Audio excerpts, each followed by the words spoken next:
Hello, welcome. My name is Zach, and today we'll be talking about how to survive a recession. So first off, you're obviously wondering, or maybe, what a recession is. So a recession is pretty much where the economy goes kind of crap. So what happens is, like right now, with the coronavirus is going on, the world's second biggest economy, China, has pretty much stopped in like early February. And what happens is that as the virus spread, everyone became too afraid to really leave their houses, and with that, they stopped going out and buying stuff. Pubs started closing and whatnot, and it's kind of just created a ripple effect of everyone in the whole economy. So with that, pretty much what happens, because this economy is going down, people are going to lose their jobs. They're going to need more money. So I'm going to give you some tips and tricks today about how you can actually kind of come out of this in a good way. You can find yourself and you can be, you can be happy and you can be safe with your money. So my first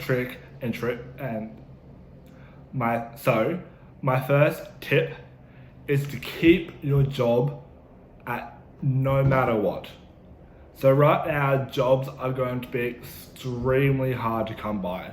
No one's going to be hiring or anything like that. So if you're in hospitality, for example, you're kind of stuffed in this sense where hospitality is going to go away for about a few months or so until this kind of goes off. So what you want really is you want to keep your job at no matter what. You want to keep your income coming in so you can pay for all your lifestyle, you can pay for what you want to do. My second tip is to get a side hustle. So whether this is just like going to a car yard, flipping a car, going to a garage sale, finding something that's cheap, going on eBay, finding something that again is cheap, flipping that. It's just common sense with your money, flipping stuff over and over again, maybe even starting a YouTube channel, you never know. But like money comes out of places anywhere these days, and you might as well find your way to do it. So my third, is to have an emergency fund. So what this is pretty much 3 to 6 months of your savings. It's all your expenses from 3 to 6 months.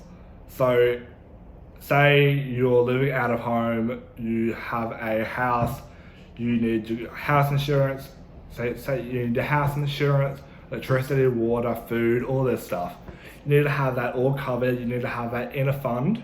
And what you would do is you would put that into a bank account that has a high interest savings. I know in America, you can have a JP Morgan account, which is I think it's 1.7% interest, which is really good. Anything above 1.5% is amazing. You'll be getting money out of that. So put your 3 to 6 months worth of expenses in that account.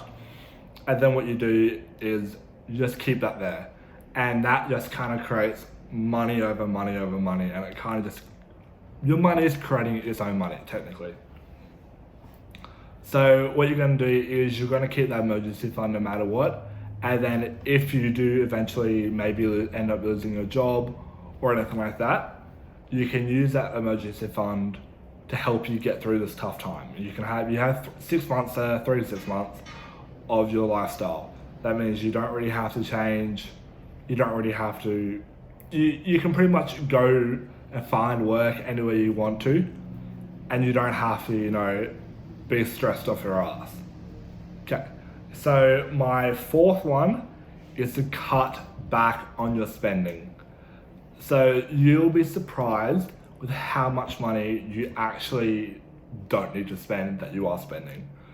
So what you do is you're going on to, I know there are heaps of apps out there, you can go onto mint.com as well, and just put in all your details and whatnot, and what they'll do is they'll actually track your spending and they'll show you what you spend, where you spend, and you'll look at that and go, hey, do I need to spend $100 on a new t-shirt or $200 on a new pair of jeans or whatever it is? You can ask yourself, do I need to spend that money? And if it's not, don't spend it. You can put it and invest it later. that's really just a massive basic thing. You will be surprised with how much money you actually don't need to spend. Right, so one of my last ones is invest smartly. So I have really two ways that you can kind of want to invest right now. First is stocks, second is real estate. So if you don't have a hell of a lot of money, I would say go stocks first. What you'll do is you go with a broad index fund. I know in the US there's Vanguard or anything like that. You can go with that, and what they'll do is historically you'll get a 8% return over a few years, and just keep it in there long term, and it will just generate its own money. And you can put that money that you were spending on jeans or that money that you didn't need, put it in that, and your money is now making even more money. So it's just a really easy way for you to figure out how to get one step further in this. Because in a recession, your stocks, your real estate, everything is going to be cheap. So right now is the perfect time to buy. There are those people out there that will be like, oh, I want to time the market and all that crap. But at the end of the day, there is no way you can technically actually like time the market, because the market is really unknown. It's a guessing game, to be honest. It really is. But the thing everyone always knows is that after a long period of time, you will be making money. Historically, over a 20-year period, you make 8%. So like, why would you not do that? And that's compounding interest. So something for me has always stuck. So if you, at the age of 20, if you put $100 into a broad index fund every month until you're the age of 65 or retirement age, whatever it is where you are, that $100 that you put in every month will eventually be $24,000. If you start that at the age of 20, what the hell is that? If you start that at the age of, say, 25 instead of 20, that is now equal up to $375,000. So you're just, because if you're at a young age, you have compounding interest on your side. What this does is your money creates more money technically. And just keep it in there long term and you will see rewards. So my second thing that you could invest in was real estate. So real estate prices are quite low at the moment because no one's really going out and buying anything. So if you have a decent amount of money saved up and you have a job that is stable and secure and you aren't going to lose your job at all, I would say invest in real estate. So what you would do is you would go to your bank, and they're actually giving really low interest rates. So they're giving good loans out at the moment. So what you would do is you go to a bank and you would go and get a mortgage. And what they're doing is they're giving low interest rates out at the moment. So that's really good for anyone who's trying to go for a mortgage or anything like that. So what you do is you put your down payment on your house, which is normally I would go between 5 and 20%.